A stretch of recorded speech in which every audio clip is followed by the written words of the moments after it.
Hello everyone, welcome to our channel Universal Laws. Attorney General of India and Advocate General of States. Constitution में इन दो terms को आप पढ़ते हैं, but क्या आप भी कंफ्यूज रहते हैं कि अटॉर्नी जनरल कौन होते हैं, एडवोकेट जनरल कौन होते हैं, इनके क्या मेन फंक्शंस हैं एंड इनमें क्या मेन डिफरेंस है कि अटॉर्नी जनरल हम किसको कहते हैं और एडवोकेट जनरल किन को कहा जाता है। मेन डिफरेंस अगर इनके बीच में आप नहीं जानते, so do watch this video till end, because हम बहुत ईजीली जानेंगे कि क्या मेजर डिफरेंस है between attorney general and advocate general. So देखिए हमने क्या किया है, यहाँ पर एक कंपैरिजन चार्ट बनाया है सो दैट बहुत इजी आपके लिए रहे दोनों पोस्ट में कंपैरिजन करना और समझना। सो देखिए attorney general of India, attorney general of India. So of India जो ये टर्म लिखा है, यहीं से बहुत इजी हो जाता है ये बात समझना कि अटॉर्नी जनरल का मतलब है एक ऐसा पर्सन जो कि पूरी कंट्री को रिप्रेजेंट कर रहा है। Means he is the highest law officer of the whole country.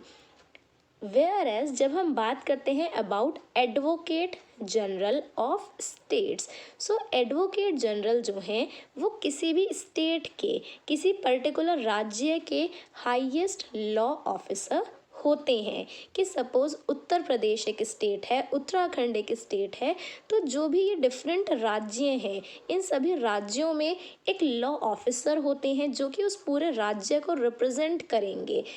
Then that officer is called as Advocate General of State. And देखिए अटॉर्नी जनरल के बारे में हम पढ़ते हैं under article 76 of Indian constitution. And article 76 क्या कहता है कि अटॉर्नी जनरल को कौन अपॉइंट करेगा।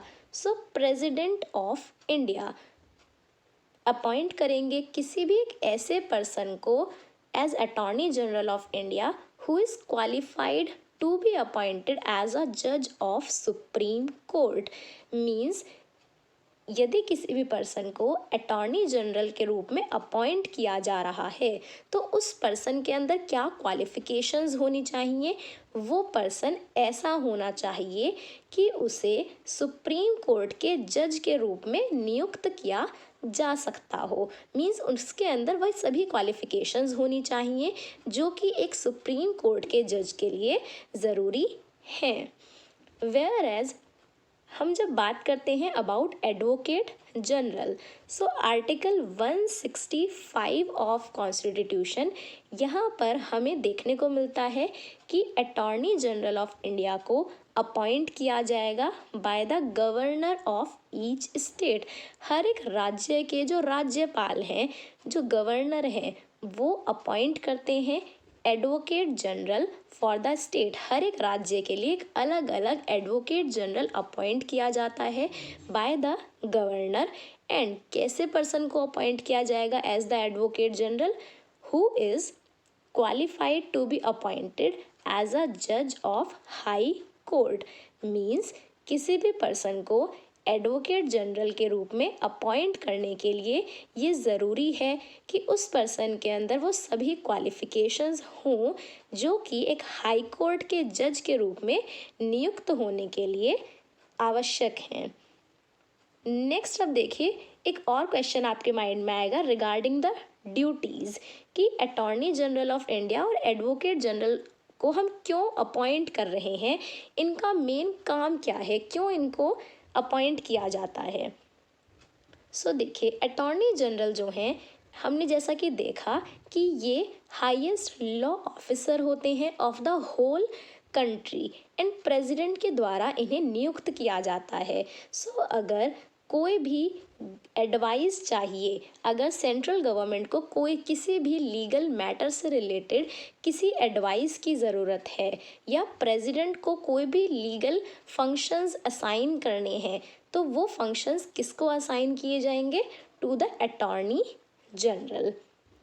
वेयर एज जब हम बात करते हैं अबाउट एडवोकेट जनरल, तो अगर कोई भी लीगल एडवाइस चाहिए by the government of state, किसी भी राज्य को अगर किसी भी लीगल मैटर से रिलेटेड कोई एडवाइस चाहिए या कोई भी लीगल क्वेश्चन अराइज होता है तो उस सब को रिफ़र किया जाएगा to the advocate general.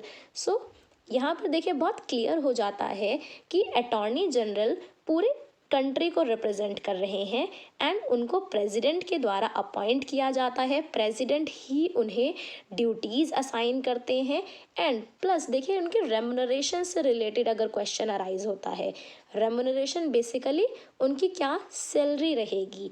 So attorney general of India का जो रेमुनरेशन है that is decided by president and advocate general का जो रेमुनरेशन है that is decided by the governor.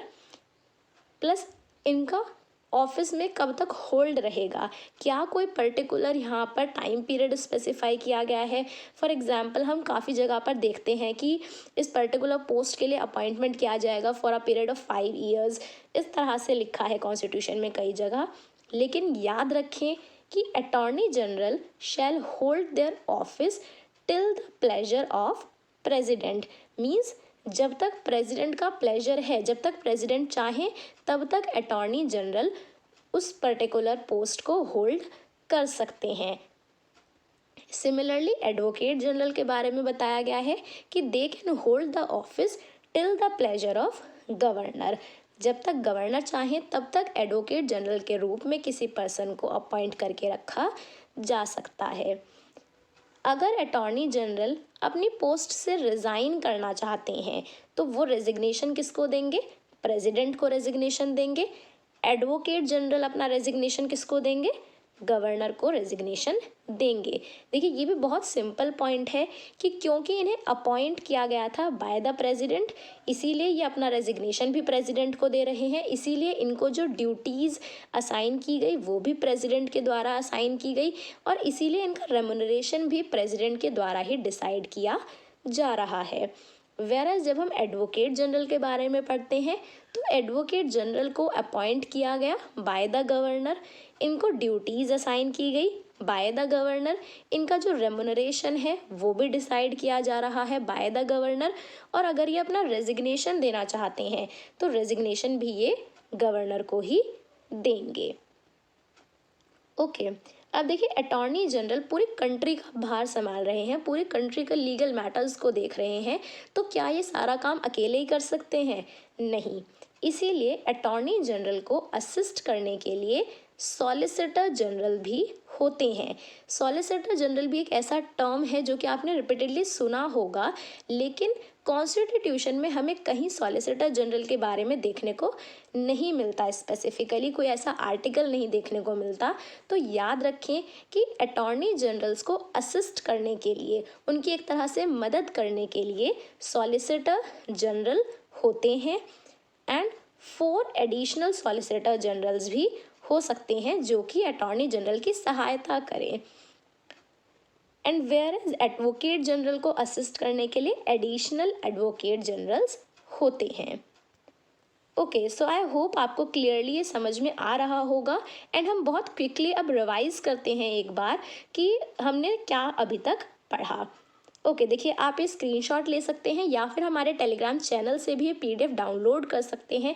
इस क्विक रिवीजन चार्ट से बहुत इजीली समझें कि attorney general highest law officer हैं पूरे कंट्री के, जिनको प्रेसिडेंट के द्वारा अपॉइंट किया गया under article 76।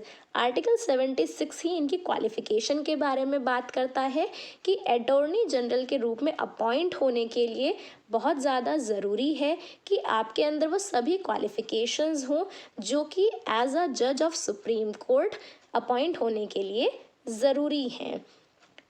Plus attorney general के लिए कोई भी फिक्स्ड टाइम पीरियड स्पेसिफाई नहीं है कि 5 ईयर्स 6 ईयर्स, इस तरह से देखिए MCQ कई बार बनते हैं कंफ्यूज करने के लिए। तो आप याद रखें कि अटॉर्नी जनरल का कोई फिक्स्ड टेन्योर नहीं है, ये तब तक अपना ऑफिस होल्ड करेंगे जब तक कि प्रेसिडेंट का प्लेजर रहेगा एंड अगर ये रिज़ाइन करना चाहते हैं तो रेजिग्नेशन भी ये अपना प्रेसिडेंट को ही सौंपेंगे।